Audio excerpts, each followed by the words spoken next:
Good morning दोस्तों, कैसे हैं आप सब। हमारी जो सीरीज चल रही थी एमसीक्यूज वाली, उसी में मैंने आपको बताया था कि इसके अलावा हम एक और सीरीज लेके आएंगे जिसमें हम मेंस की आंसर राइटिंग की तैयारी करेंगे। देखिए, जब भी आप यूपीएससी या पीसीएस के एग्जाम की तैयारी कर रहे हैं तो आपको प्री के पेपर से पहले मेंस की जो आपकी तैयारी है वो अच्छे से कंप्लीट हो जानी चाहिए। और मेंस की तैयारी के लिए आपको सिलेबस कवर करने के साथ साथ मेंस के आंसर लिखना बहुत ही ज़्यादा ज़रूरी होता है। लेकिन बच्चे क्या होते हैं कि वो अपना सिलेबस तो कंप्लीट कर लेते हैं लेकिन क्वेश्चन नहीं लिख पाते हैं। तो यूपीएससी या पीसीएस के पेपर में क्वेश्चन आपको मेंस के किस तरह से लिखना है वो उसी पे आज के बाद हम डेली एक वीडियो लेके आएंगे और उसी टॉपिक पे डिस्कस करेंगे कि मेंस के क्वेश्चन के जो आंसर हैं आपको किस तरह से लिखने हैं। तो चलिए क्लास को स्टार्ट करते हैं। फर्स्ट हमारा क्वेश्चन है, हाल ही में शिक्षा एवं जागरूकता के बावजूद भी महिलाएं शोषित क्यों हैं, स्पष्ट करें।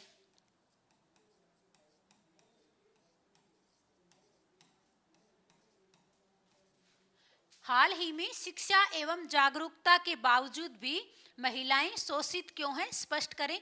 तो चलिए इसका आंसर हमें कैसे लिखना है मैं बता देती हूँ। जैसे इसमें मैंने क्या लिखा है कि हाल ही के नीति आयोग के स्कूल एजुकेशन क्वालिटी इंडेक्स को देखें तो महिलाओं में शिक्षा का स्तर बढ़ा है। इस इंडेक्स में महिलाओं की शिक्षा संबंधी गुणवत्ता के मामले में केरल प्रथम है, राजस्थान दूसरे स्थान पर तथा कर्नाटक तीसरे स्थान पर रहा, जबकि उत्तर प्रदेश सबसे निचले स्थान पर रहा। देखिए, जब भी कोई क्वेश्चन आप लिखते हैं, जैसे महिलाओं से संबंधित ये क्वेश्चन है, तो महिलाओं से संबंधित किसी भी ऑर्गेनाइजेशन की कोई भी रिपोर्ट अगर आई है, कोई डेटा है, कोई सूचकांक है, जैसे यहाँ पे मैंने कहाँ से शुरू किया है, नीति आयोग की जो स्कूल एजुकेशन क्वालिटी इंडेक्स जो निकाला जाता है उसकी रिपोर्ट को ही मैंने सबसे पहले यहाँ पे उठाया है। यहाँ पे आपका प्री का क्वेश्चन भी एक सॉल्व हो जाएगा। देखिए, स्कूल एजुकेशन क्वालिटी इंडेक्स किसके द्वारा निकाला जाता है, तो इसका आंसर होगा नीति आयोग के द्वारा। और मेंस में आप इसको किस तरह से पुट कर सकते हैं, तो हाल ही में नीति आयोग के स्कूल एजुकेशन क्वालिटी इंडेक्स में महिलाओं का स्तर क्या रहा है, कौन सा राज्य इसमें प्रथम स्थान पे है, कौन सा अंतिम स्थान पे है। तो ये क्वेश्चन आपके प्री में भी आ सकते हैं कि इस इंडेक्स में कौन कौन से राज्य प्रथम स्थान पे रहे हैं और कौन कौन से राज्य निचले स्थान पे रहे हैं।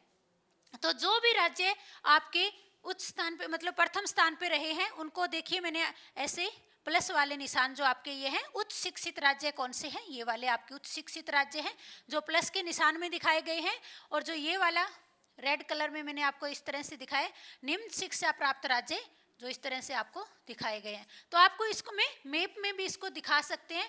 और देखिए, मेंस का जब आपको क्वेश्चन लिखना होता है तो इसमें किसी भी रिपोर्ट को शामिल करना बहुत ही ज़्यादा इंपॉर्टेंट है। मैपिंग करना, चीज़ों को पॉइंट्स में लिखना, डायग्राम बनाना, तो वो सारी चीज़ें हम ऐसे क्वेश्चन में करेंगे।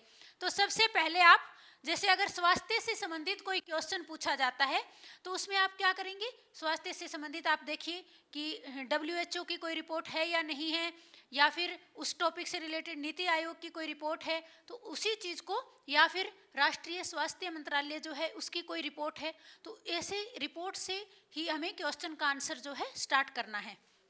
तो चलिए आगे देख लेते हैं।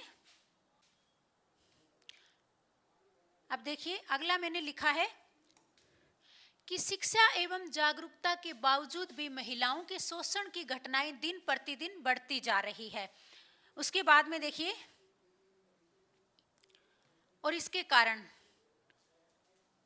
जो महिलाओं की ये शिक्षा में जागरूकता के बाद भी शोषण कम नहीं हुआ है, इसके कारण क्या है, तो आप इसको कारणों को ऐसे डायग्राम बना के दिखा सकते हैं।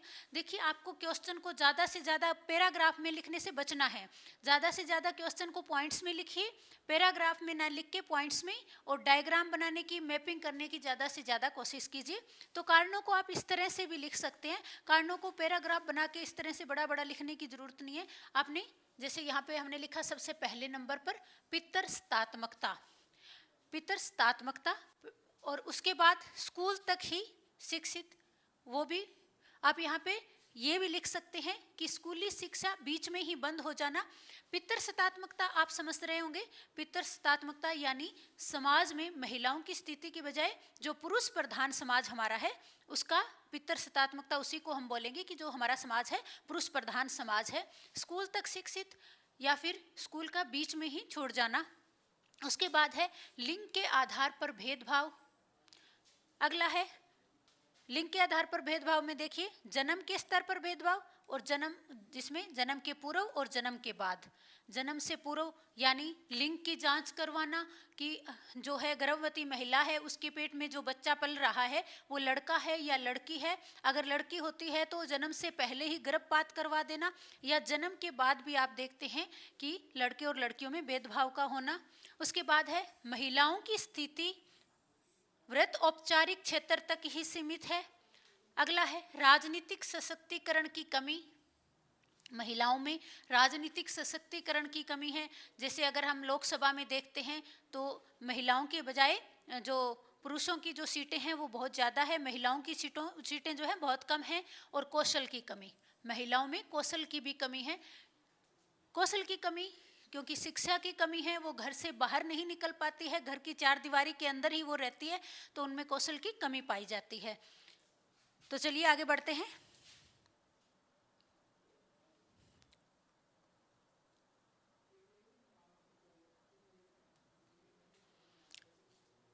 आगे है महिलाओं के प्रति हो रहे शोषण को कम करने के लिए इनके प्रति भावनात्मक रवैये की जरूरत है। तो अब जो है समाधान हम देख रहे हैं, यहाँ पे आप लिख सकते हैं समाधान। पहले हमने कारण बता दिया है, अब उन समस्याओं को दूर करने के लिए क्या समाधान हो सकते हैं ये भी हम बताएंगे। तो पहले पॉइंट में लिखा है महिलाओं के प्रति हो रहे शोषण को कम करने के लिए इनके प्रति भावनात्मक रवैये की जरूरत है। दूसरा पॉइंट है महिलाएं उद्यमी तभी होगी जब समाज नैतिक होगा। तीसरा है सामाजिक नैतिकता का प्रचार प्रसार करना जिससे महिलाएं दिन की पाली एवं रात की पाली में भयमुक्त होकर कार्य कर सके।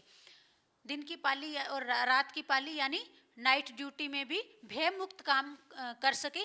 अगर 2011 का लिंगानुपात भी आप इसमें डाल सकते हैं। 2011 का लिंगानुपात हम देखते हैं तो हरियाणा का लिंगानुपात 2011 के लिंगानुपात के हिसाब से सबसे कम रहा है। 1000 पुरुषों पर 877 महिलाएं हैं। पंजाब दूसरे नंबर पे देखिए 893 में, यानी 1000 पर 893 महिलाएं हैं। गुजरात में 1000 पे 918 है। उसके बाद जम्मू कश्मीर में 1000 पर 883 महिलाएं हैं। तो ये लिंगानुपात को भी आप दिखा सकते हैं। तो इसमें जब आप देखेंगे तो सबसे पहले हमने क्या देखा, सबसे पहले जब बात आई शिक्षा एवं जागरूकता के बावजूद भी महिलाएं शोषित है, तो क्वेश्चन में सबसे पहले शिक्षा एवं जागरूकता की बात की गई है। शिक्षा एवं जागरूकता की, तो शिक्षा से संबंधित जो भी रिपोर्ट थी हमने इसमें सबमिट कर दी है। उसमें बाद में पूछा गया है कि बावजूद भी महिलाएं शोषित क्यों हैं, इसका कारण हमने बता दिया। शोषित क्यों है यानी कारण बताना है। बाद में हमने इसका समाधान भी बताया है।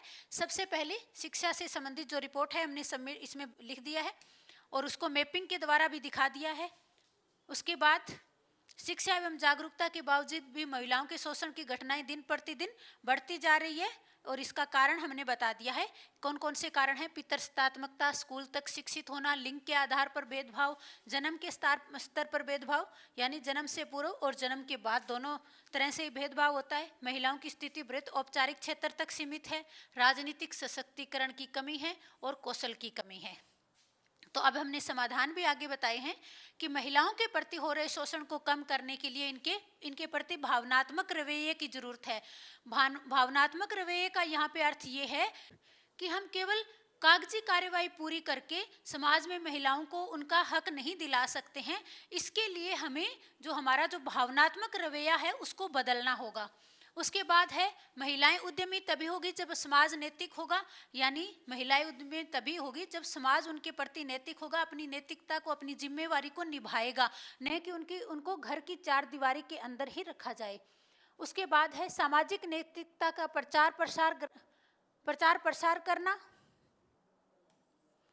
और जिससे महिलाएं दिन की पाली एवं रात की पाली में भयमुक्त होकर कार्य कर सके। और उसके बाद आप इस तरह से 2011 का लिंगानुपात भी इसको दर्शा सकते हैं। तो इस तरह से आज की क्लास में हमने देखा कि जो मेंस के क्वेश्चन आप लिख रहे हैं उनको किस तरह से लिखना है। बहुत सारे बच्चे हैं जो उनकी कोचिंग कंप्लीट हो जाती है लेकिन उन्हें ये नहीं पता होता कि मेंस का जो आंसर है किस तरह से लिखना है, कैसे उसकी शुरुआत करनी है।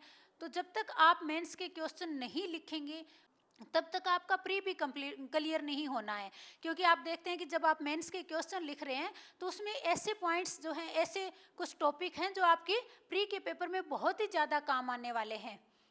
तो इसलिए आपके लिए ज़रूरी हो जाता है कि अगर आप पीसीएस या यूपीएससी की तैयारी कर रहे हैं, सिविल सर्विस एग्जाम की तैयारी कर रहे हैं, तो प्री के एग्ज़ाम से 2-3 महीने पहले ही आपका मेंस अच्छे से कंप्लीट हो जाना चाहिए। सभी सब्जेक्ट के लगभग आपने 100 क्वेश्चन लिख लिए होने चाहिए। अगर इतना आप कर लेते हैं तो प्री आपका रुकने वाला नहीं है। तो आज की क्लास में बस इतना ही। नेक्स्ट क्लास में फिर मिलेंगे नए टॉपिक के साथ। तब तक के लिए धन्यवाद।